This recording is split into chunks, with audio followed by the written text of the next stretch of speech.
Meu irmão forçou um teste de DNA para me cortar do testamento do meu pai, mas quando o advogado abriu o envelope, ele não olhou para mim, ele olhou para ele. Passei 18 anos sendo dito que não pertencia. Minha madrasta Daiane me encarava do outro lado da mesa de jantar, talheres de prata esterlina em porcelana óssea, tudo perfeito, tudo calculado, e dizia alto o suficiente para papai ouvir: "É estranho, William, ele não se parece nada com você." Meu irmão Preston ria, aquela latida afiada que fazia meus ombros tensionarem. Talvez ele nem seja realmente seu filho. Talvez mamãe teve um caso com o carteiro. Minha mãe de verdade morreu quando eu tinha 3 anos, câncer. Não lembro do rosto dela, só do cheiro do perfume, algo floral e suave, que desapareceu no dia que Daiane se mudou para nossa casa. Por 18 anos acreditei neles. Então, quando o papai morreu no mês passado e Preston se levantou na leitura do testamento, exigindo que eu fizesse um teste de DNA para provar que merecia qualquer parte do espólio, não fiquei surpreso. O que me surpreendeu foi o que aconteceu quando o advogado abriu o envelope. Ele não olhou para mim, ele olhou para Preston. Meu nome é Ethan Carmichael, tenho 34 anos, analista financeiro sênior na Morrison & Clark, em Boston.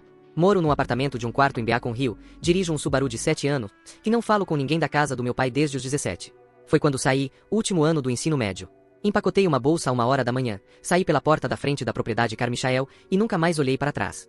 Descobri que papai morreu através de um e-mail, não uma ligação, nem uma mensagem. Um e-mail do advogado dele, Lawrence Rotem, dizendo que William Carmichael tinha falecido de um derrame em 8 de novembro e minha presença era requerida na leitura do testamento. O e-mail era formal, frio, como se eu fosse um associado de negócios, não o filho dele. Encarei por 3 horas antes de responder. A propriedade Carmichael ficava em 12 acres, em Wellesley, Massachusetts, tijolo georgiano, colunas brancas, entrada circular com uma fonte no centro, o tipo de casa que aparecia em revistas sob manchetes como elegância da Nova Inglaterra. Cheguei no meu Subaru, manchas de ferrugem no para-choque, uma rachadura no para-brisa. Me senti como se estivesse dirigindo uma bicicleta para uma convenção de Bentley. Daiane estava na janela da frente, não luto no rosto dela, ansiedade, como se estivesse se preparando para impacto. A casa estava cheia de parentes que mal reconhecia, primos de segundo grau, parceiros de negócios, pessoas que sussurravam quando eu passava. Só aqui pelo dinheiro. 17 anos, nenhuma visita. Que filho! Preston estava no centro da sala, usando um terno Tom Ford de carvão que provavelmente custou mais que meu aluguel mensal. Cabelo perfeitamente penteado, Rolex no pulso, a criança dourada de todos os jeitos que importavam para esta família. Ele me viu e sorriu, não amigável, vitorioso. Ethan, ele disse alto o suficiente para todos ouvirem, que bom que pôde vir a sentir. Não apertei a mão dele. Lawrence Rotem apareceu na porta, meados dos 60 anos, óculos de arame, 37 anos, praticando direito imobiliário, segundo a placa no escritório dele. Todos, por favor, à biblioteca. Entramos em fila na biblioteca, onde papai costumava ler para mim quando eu era jovem, antes de Daiane, antes de Preston, antes de tudo ficar frio. Peguei um assento no fundo. Preston e Daiane sentaram na primeira fila, no centro, como se estivessem assistindo a um show da Broadway. Lawrence pigarreou. Antes de começarmos, há um assunto que deve ser tratado. Preston se levantou. Na verdade, Lawrence, tenho algo a dizer primeiro. Ele virou para encarar a sala, 32 pessoas encarando de volta. O testamento do meu pai declara que o espólio dele será dividido entre os filhos biológicos. Ele olhou diretamente para mim. Mas houve especulação por anos sobre se Ethan é realmente filho de papai. Murmúrios ondularam pela sala. Acho que, no interesse da justiça e clareza legal, Ethan deveria fazer um teste de DNA para provar que é biologicamente relacionado a William Carmichael. A sala irrompeu em vozes se sobrepondo. Isso é ridículo. Na verdade, isso é razoável. Isso é sobre dinheiro, não família. Daiane se levantou ao lado de Preston. Odeio dizer isso, mas sempre tive dúvidas. A primeira esposa de William, ela tinha um passado complicado. É só responsável verificar. Minhas mãos agarraram os braços da cadeira. Cada olho na sala estava em mim. Tudo bem, disse quietamente. A sala ficou em silêncio. Vou fazer o teste. Me levantei. Mas o testamento diz filhos biológicos.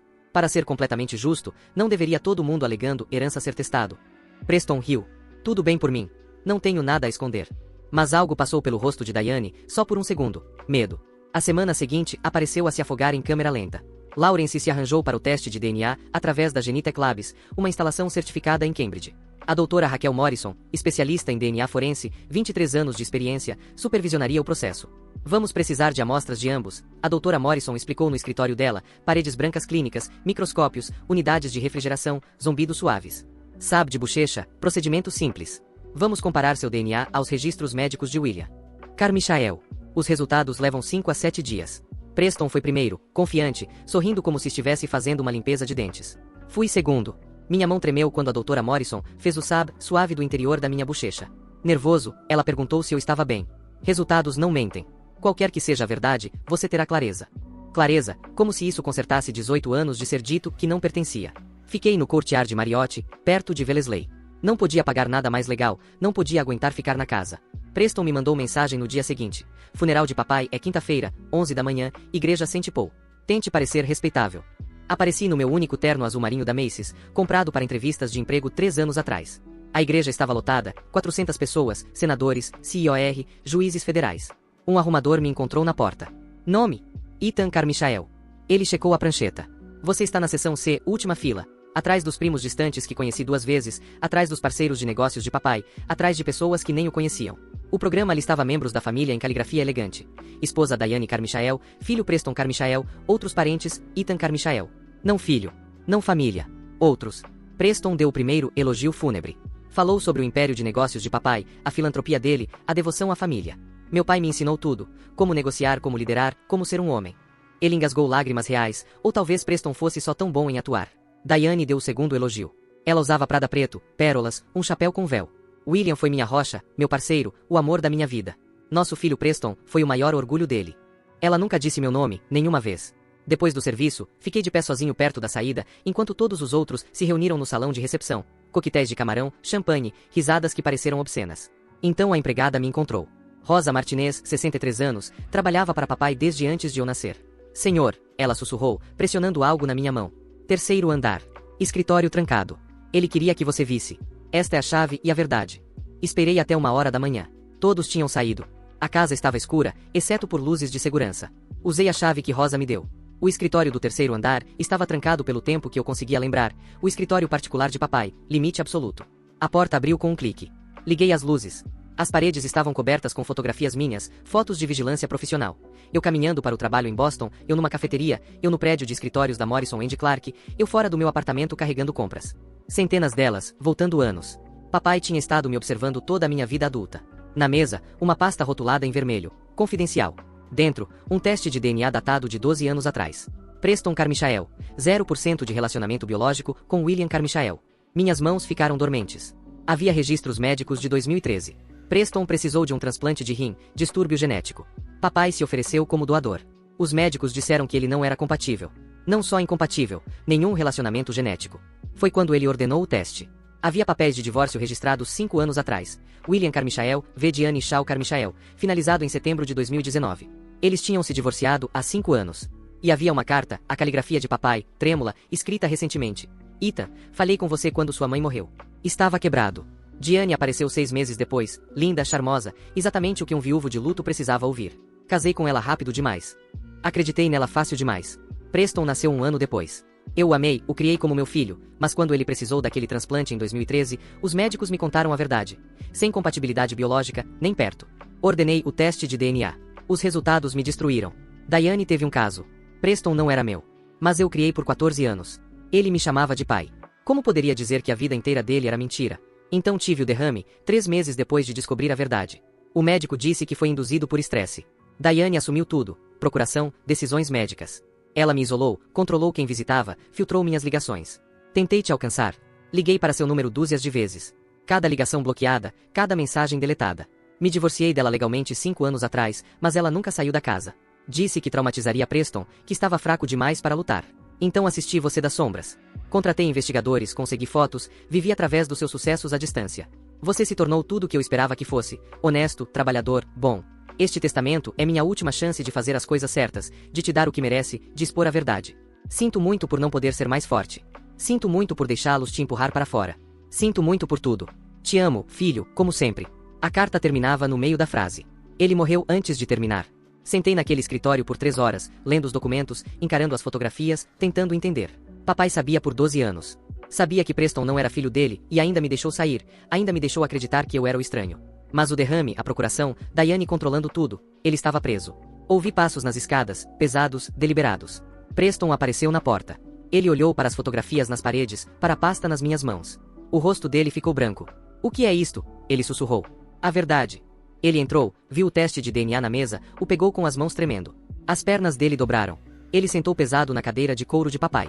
Isto é falso. Tem que ser falso. É de 2013, quando você precisou do transplante de rim. Papai se ofereceu como doador. Disseram que ele não era compatível. O rosto de Preston desmoronou.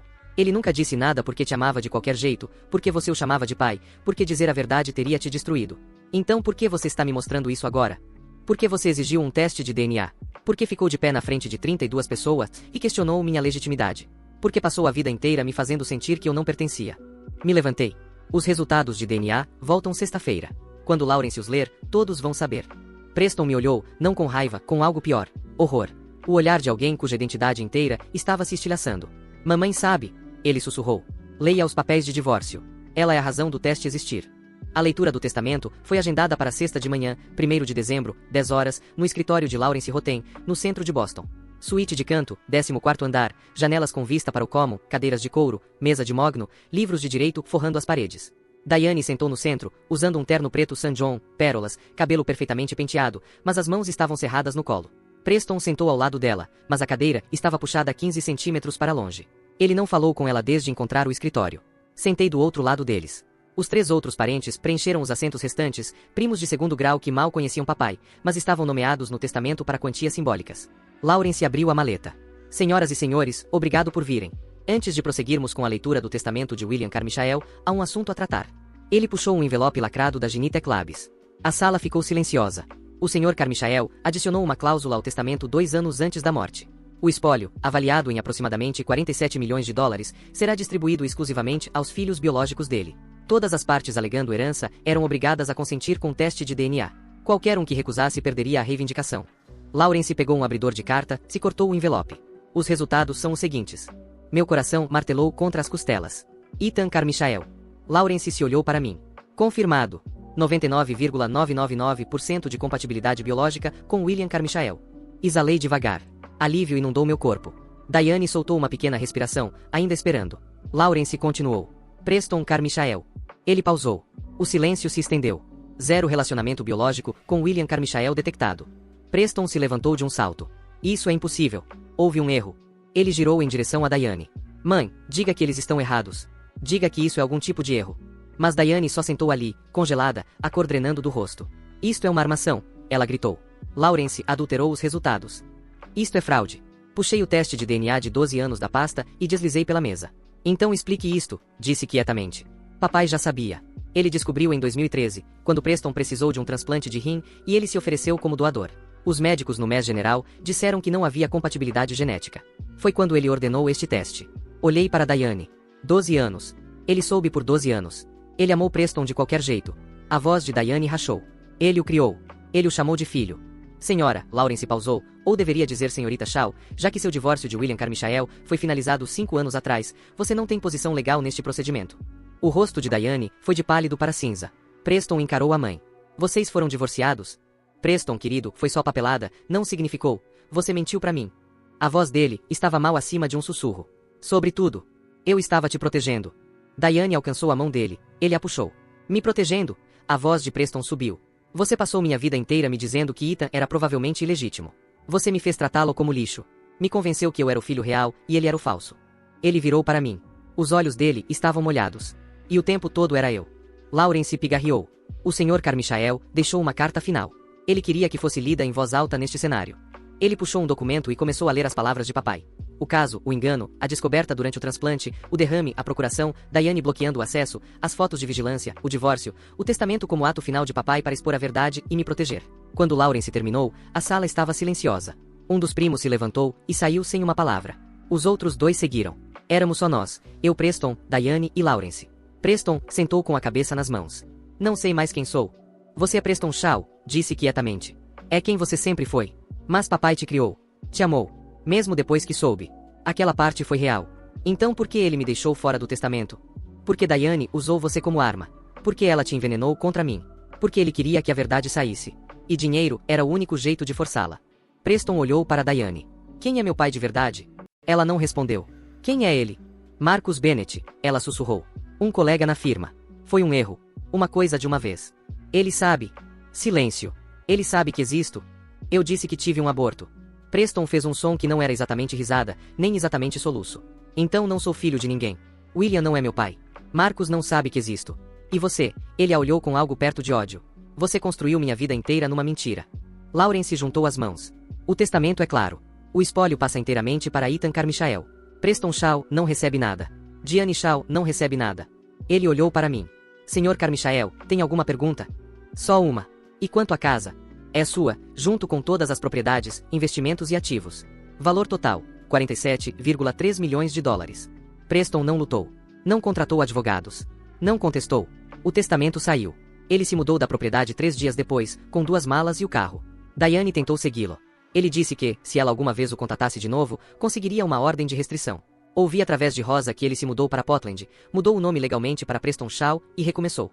Diane se mudou para a Flórida, mora num condomínio em Boca Raton. Nunca falamos desde aquele dia no escritório de Lawrence. Estou sentado no escritório de papai agora, o quarto do 3º andar, com as fotografias ainda nas paredes. Mandei emoldurá-las, um lembrete de que, mesmo quando pensei que estava sozinho, alguém estava observando, alguém se importava. O espólio está sendo transformado numa organização sem fins lucrativos, a Fundação Carmichael, para crianças sem pais. Bolsas de estudo, assistência habitacional, programas de terapia. Fiquei com a casa, mas não moro aqui. Fantasmas demais. Visito nos fins de semana. Sento neste escritório. Leio a carta inacabada de papai. Te amo, filho. Sempre, sempre o quê? Sempre soube? Sempre acreditou? Sempre esperou? Nunca vou saber. Mas sei isto, DNA não faz família. Sacrifício faz. Amor faz. Estar presente faz. Preston passou 31 anos sendo dito que era filho de William Carmichael, acreditando, construindo a identidade em volta disso. Passei 18 anos sendo dito que não era. Quando a verdade saiu, ambos perdemos algo. Mas ganhei algo também. Prova de que o homem que me criou sabia exatamente quem eu era, acreditou em mim mesmo à distância, me deixou tudo não por causa de sangue, mas por causa de escolha. Semana passada, recebi uma carta manuscrita, sem endereço de remetente. Dentro, uma frase: obrigado por não me destruir. Dobrei e coloquei na gaveta da mesa, ao lado da carta inacabada de papai. Talvez um dia responda. Mas hoje estou só sentado aqui, olhando para fotografias de um homem que me amou o suficiente para lutar por mim do único jeito que pôde, através da verdade. Justiça não pertence ao sangue.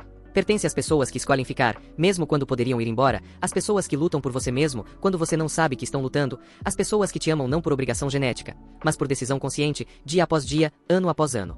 Papai podia ter me esquecido, podia ter deixado Diane me apagar completamente da vida dele, mas não deixou. Ele me observou, me protegeu de longe e usou o último ato da vida dele para garantir que a verdade, toda a verdade, viesse à tona. Isso é família. Não DNA. Não sobrenomes. Não heranças. É escolha. E ele me escolheu.